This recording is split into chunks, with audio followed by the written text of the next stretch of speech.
मेरा नाम, खैर नाम में क्या रखा है, और जो मैं बताने जा रहा हूँ उस पर यकीन करना आसान नहीं है। ये सब तब शुरू हुआ जब मैं अपने गांव लौटा था। रात का समय था, आसमान में काले बादल थे और हवा में अजीब सी खामोशी थी। मैं अपने दोस्त के घर से लौट रहा था। रास्ता छोटा करने के लिए मैं शमशान घाट वाली पगडंडी से निकल गया। गांव के लोग उस रास्ते से रात में नहीं जाते थे, लेकिन मुझे इन बातों पर कभी भरोसा नहीं था। रास्ते में सिर्फ झींगुरों की आवाज सुनाई दे रही थी और फिर मुझे वो दिखी। शमशान के बिल्कुल पास एक लड़की खड़ी थी। सफेद कपड़े, नंगे पैर और लंबे खुले काले बाल।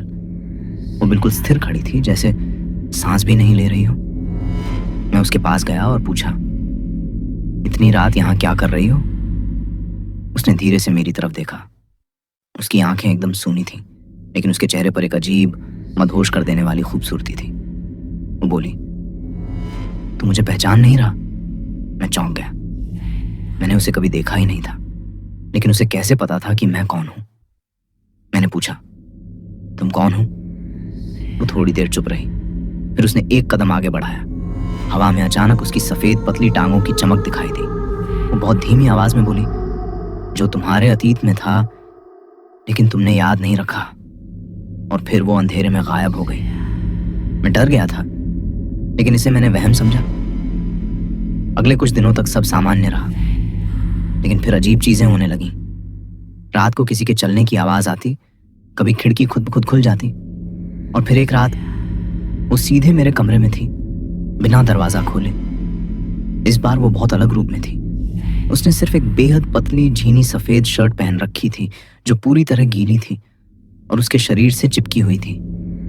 उसके नंगे बदन का आकर्षण और उसकी छाती की उभरती बनावट साफ दिख रही थी। उसने कमरे की बत्ती बुझा दी और सिर्फ चांद की डरावनी रोशनी अंदर आ रही थी। वो रेंगते हुए मेरे बिस्तर पर आई और सीधे मेरे ऊपर बैठ गई। उसकी आंखों में चुड़ैल वाला सन्नाटा था, लेकिन उसके बदन में एक अजीब सी गर्मी थी। उसने बिना कुछ कहे अचानक मेरा कॉलर पकड़ा और बहुत ही उग्र तरीके से मेरे होठों को चूमना शुरू कर दिया। दोनों के होंठ आपस में ऐसे मिले कि मैं चाहकर भी खुद को रोक नहीं पाया। उसका चुंबन इतना वाइल्ड था कि मेरी सांसें अटकने लगीं। उसने मेरे शर्ट के बटन एक एक करके तोड़ दिए और अपने ठंडे कंपकपाते हाथ मेरे नंगे सीने पर फेरने लगी। मैं पूरी तरह होश खो चुका था। मैंने उसकी शर्ट को ऊपर खींचकर उतार दिया, जिससे उसकी पूरी कमर और नग्न सीना चांद की रोशनी में चमकने लगा। उसकी मक्खन जैसी पतली कमर पर जैसे ही मैंने हाथ रखा, मेरे पूरे शरीर में करंट दौड़ गया। वो मेरे गले पर अपने होंठ रखकर जोर जोरों से सांसें लेने लगी, जिससे कमरा उसकी आहों से गूंज उठा। मैंने जैसे ही उसकी पैंट का हुक खोला, अचानक हवा का एक ऐसा भयानक झोंका आया कि कमरे की खिड़की टूट गई। झटके से जब मेरी आंखें खुली तो पलंग खाली था। वो गायब हो चुकी थी, लेकिन मेरे सीने पर उसके नुकीले नाखूनों के लाल निशान और होठों पर खून का स्वाद बाकी था। उसकी फुसफुसाहट हवा में गूंजी, बस याद दिलाना चाहती हूं कि तुमने क्या खोया है। अगले दिन मैं डर से कांपता हुआ गांव के एक बुजुर्ग के पास गया।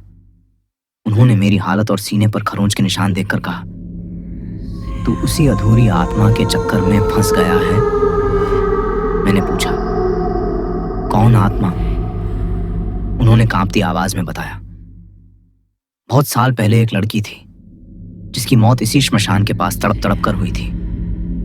गांव के कुछ रईस लड़कों ने उसके साथ इसी तरह जबरदस्ती की थी और मरते वक्त उसने सिर्फ एक ऐसे इंसान का नाम लिया था जो उसे बचा सकता था, पर वो डरपोक वहां से भाग गया। मेरे पैरों तले जमीन खिसक गई। मुझे पुराना धुंधला अतीत याद आने लगा। वो इंसान कोई और नहीं, मैं ही था। उस रात मैं पागल की तरह फिर उसी श्मशान के पास गया। वो वहीं थी, लेकिन इस बार वो रो रही थी। उसके चेहरे का मांस कहीं कहीं से सड़ रहा था। वो बेहद भयानक और डरावनी दिख रही थी। वो चीखी, तुमने मुझे उस रात तड़पने के लिए क्यों छोड़ा? मैंने रोते हुए कहा, मैं डर गया था। मैंने कभी तुम्हें इस रूप में नहीं देखा था। वो जोर से चिल्लाई, झूठ मत बोलो, तुम्हें मेरा बदन चाहिए था ना, तो लो, अब पूरा ले लो। अचानक हवा बहुत तेज हो गई। आसमान पूरी तरह काला पड़ गया। श्मशान की कब्रों से कटी हुई लाशों के हाथ बाहर निकलने लगे, चीखें गूंजने लगीं। वो हवा में उड़ती हुई मेरे बिल्कुल करीब आई। उसने अपने लंबे नाखूनों वाला हाथ सीधे मेरे पेट के अंदर घुसा दिया। दर्द के मारे मेरी चीख निकल गई, लेकिन उस दर्द में भी उसने मुझे अपनी बाहों में कसकर भींच लिया। उसने मेरे होठों को फिर से काटा और मेरा खून पीने लगी। उसका भयानक चेहरा अचानक फिर से उसी खूबसूरत लड़की में बदल गया। वो मुस्कुराई और बहुत धीमी आवाज में बोली, अब याद आ गया ना? अब तुम हमेशा के लिए मेरे हो। अब तुम भी मेरे साथ इसी श्मशान में रहोगे। अगली सुबह गांव वालों ने देखा कि मेरा घर खुला था, लेकिन मैं गायब हो चुका था। पुलिस को सिर्फ एक फटी हुई शर्ट मिली जिस पर खून के निशान थे। लेकिन सच ये है कि अब हर अमावस्या की रात को उस श्मशान घाट के पास सुलगती हुई चिताओं के बीच दो परछाइयां दिखती हैं। एक नग्न बदन वाली बेहद खूबसूरत लड़की और एक लड़का जो एक दूसरे की बाहों में लिपटे रहते हैं। कोई उन्हें छू नहीं सकता।